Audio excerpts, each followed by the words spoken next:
Hey y'all, hope you're having a great day. It's National Women's Small Business Month, y'all. Thanks so much for joining me. In less than 15 minutes, I'm going to be sharing with you some history behind National Women's Small Business Month and 4 activities that you can do to celebrate this month.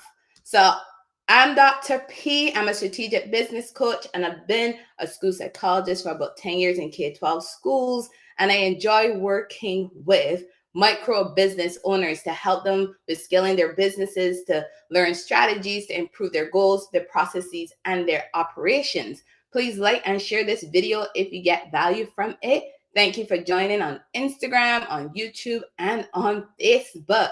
So here in the US, October is the month for celebrating several things, including Hispanic Heritage Month, Breast Cancer Awareness Month, Dyslexia Awareness Month, and National Women's Small Business Month.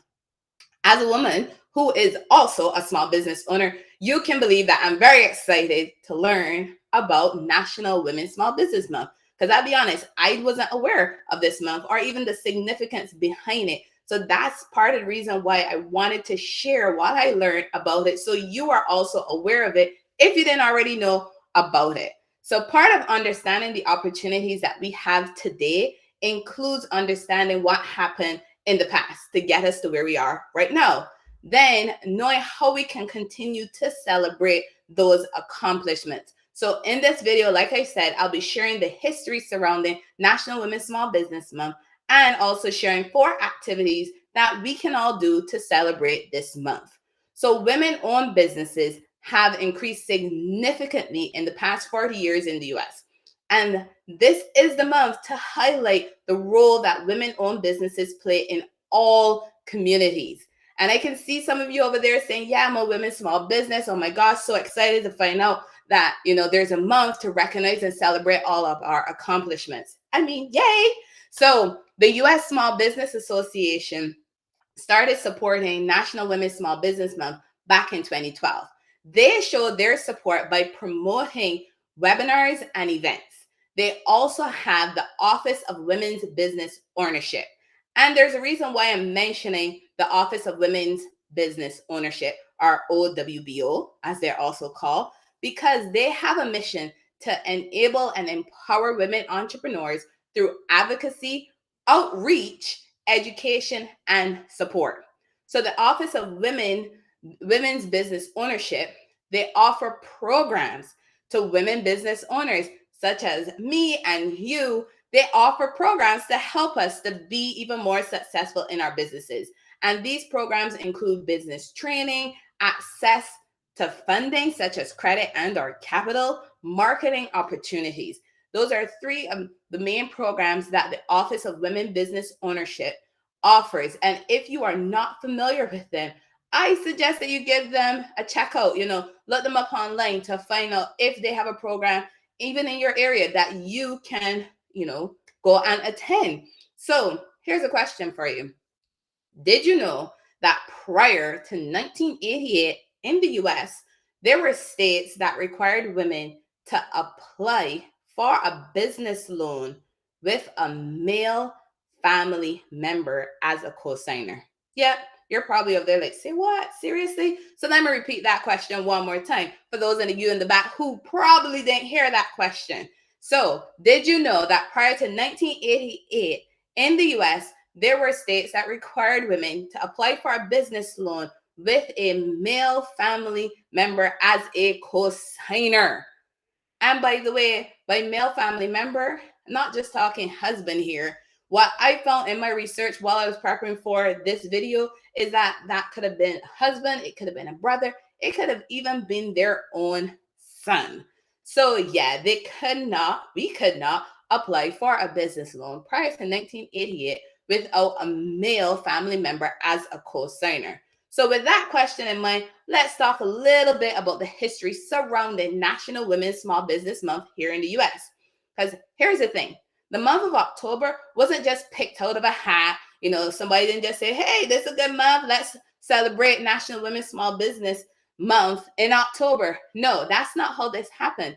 This happened because of historical events. So, like many other months that are designated for awareness, there is some history behind it. And that's what I want to talk about today, the history behind National Women's Small Business Month. In October of 1988, the Women's Business Ownership Act, or HR 5050, was signed into law by President Ronald Reagan. There is significance of this act, and the significance of this act includes several things, such as increased federal support for women-owned businesses, easier access to working capital, access to business training and assistance. Remember what I was mentioning about what the Office of Women Business Ownership offers in terms of training. So that happened as a result of the act. Establishment of the Women's Business Center, or WBC program, inclusion of women-owned C corporations in the Census Bureau, and creation of the National Women's Business Council, or NWBC. These are some of the significant things that happened after the passage of this act, of the Women's Business Ownership Act of 1988, which was passed in 1988 in the month of October. That's why National Women's Small Business Month is celebrated here in the US in October. So now that we've talked a little bit about the history surrounding National Women's Small Business Month, let's talk some statistics about women in business in the US since the passing of the Women's Business Ownership Act. Because these statistics can help give you a little motivation, right? If you're feeling a little down today, these can give you some motivation towards those goals that you're working on if you are a women business owner. So 20% of business owners were women back in 1992. By 2020, 40% of businesses in the US were owned by women. So as a women business owner, I get excited, as you can clearly tell. I get excited when I learn the statistics associated with women-owned small businesses. And I believe that these statistics, like I mentioned before, can be so motivating to us. Because again, understanding history, where we've come from, seeing the opportunities that we had, can help keep us motivated for working towards our goals, our dreams, our aspirations. So here are some more statistics to get you motivated if that didn't get you motivated yet. And these are based on the US. So 825 women-owned businesses are started each day. Can you believe that? 825 started each day. Women of color own 48% of women-owned businesses. 3,000% increase in the number of women-owned businesses since 1972. 39 years old is the average age of a woman when she starts her business. So if you are right around the age of 39 and you've been thinking about starting that business, hey, get on it. Go start that business. You're right in that range for when, women-owned businesses are typically started. And if you're younger, so what? You could still get started. And if you're older than 39, again, this is an average. So you can still go ahead and get started on that business idea that you have for your woman-owned business. So just want to share one more statistic with you. 27% of all small businesses are owned and operated by women, right? So these are some really awesome statistics. And like I said, they help get you motivated, to be a part of such change that is happening, especially here in the US. And there's changes happening in the world, but I don't have those statistics right now to share how women-owned businesses have changed throughout the world. But I do know they're out there. So there are over 12 million women-owned businesses in the US. So this means that there's several opportunities for you to get out and support a woman-owned business, especially those in your community. Two of the local women-owned businesses that I support regularly are Conti Goods and Roxy's Lock, Lash, and Brow Bar. Right? Sorry, Roxy, for messing up the name of your company. I call her Roxy. I go by Roxy, right? So sometimes I forget Roxy's full name for her business. But those two companies I do support are Conti Goods and Roxy's Lock, Lash, and Brow Bar. I support them very often. So with the more than 12 million women-owned businesses that are out there, you can believe that they span over several different industries. So I have a blog on my website where I share the top 5 industries and the top 5 states for women-owned business.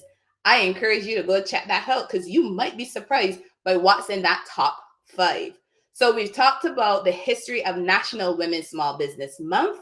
Hey, Printed Junkies, thanks so much for joining. Just talking about National Women's Small Business Month. Just talked a little bit about history and the statistics, and I'm just getting ready to start about how we can support National Women's Small Business Month. So, for starters, you can do it on your social media. Use the hashtag Women's Small Business Month. That's an easy fix. You could do that. Know that you're going to add that hashtag to your social media post this month. Here are some other actions that you can do to help support National Women's Small Business Month. And I got these activities from the National Day calendar because these are some suggestions that they offered. So the first one is be a mentor to another individual who identifies as a woman. Your mentorship can help her to avoid mistakes and even open her eyes to opportunities that she didn't know were available. Mentoring is one of the services that we offer in my company if you are looking for mentorship. That's number 1. Number 2 is attend or host an event. Yeah, I know hosting an event might take a lot, but you can also attend an event. Attend an event that's being hosted by a women-owned business and show your support there. There are many different types of events that you can attend. Or like I said, you can even decide to host one if you want to. Hey, we still got 11 more days in this month. You can host an event if you really wanted to. Not a massive one, probably not, but at least you can hold a small one, like a virtual networking one. You can go out there and host an event. And you can also think about hosting seminars, workshops, webinars, and even an interview if you so desire, and you can get that together within the next 11 months. Or you know what? Hey, you can continue to celebrate women-owned businesses in any given month, to be honest. So you can launch or share with others that you have this seminar, workshop, or webinar coming up right now in the month of October, but you might actually, have it, it actually happens in the next few months. That is fine too. So those are 2 things: be a mentor and attend or host an event. So the third one I want to mention is join an organization or a network. And if you're not already a member of a professional business organization, I highly recommend that you find one that you can join. Start networking with other women-owned businesses. That is an awesome thing that you can do. Start networking with other women-owned businesses and gain referral partners that can help you grow your own business. That's one of the benefits of networking. You can gain referral partners. There's several different organizations. Some are specifically for small business owners, such as your local chamber of commerce, and there are others that are specifically for women-owned businesses, excuse me, such as the National Association of Women Business Owners. You can check out both of them if you haven't already checked them out, and you can make that decision to become a member and support those organizations and also support your business. Because when you join those organizations, you're going to gain access to a network that you didn't have before. So as you search for an organization to join, if there are no chapters available in your area, take this as a great opportunity to flex those leadership muscles and reach out to that organization and see if by chance you can actually set up a chapter for that organization in your area. Hey, you can go on to do big things when you do that. Just something for you to think about. So the fourth thing that I want to share with you that you can do to celebrate National Women's Small Business Month is expand your education and develop your strengths. So knowing your strengths is part of what makes us successful as business owners. But you have to continue to develop your strengths and be sure that you're using them effectively to help you to grow your business. So take this time to improve your skills because you never know what opportunities might come your way as a result of improving your skills. LinkedIn has several courses for business entrepreneurs, and we have a YouTube channel. If you're watching it on YouTube, hey, thanks so much for your support. If you didn't know we had a YouTube channel, we do have a YouTube channel, and there's several videos on there, several different training videos where you get some free solutions to those problems that you're facing in your micro business or your small business if you are a women business owner. And if you're not a women business owner, guess what? Those solutions can also be beneficial to you and your business. So thank you all so much for joining me. I so enjoy sharing with you the fact that October is National Women's Small Business Month, and it happened back in 1988 when the act was signed into law by President Ronald Reagan, to signify this huge accomplishment for women. And there are several ways that you can support women-owned businesses. I'm Dr. Priscilla Kusa with Priscilla Kusa Consulting Solutions. Thank y'all so much for joining me. Remember, solutions plus actions equals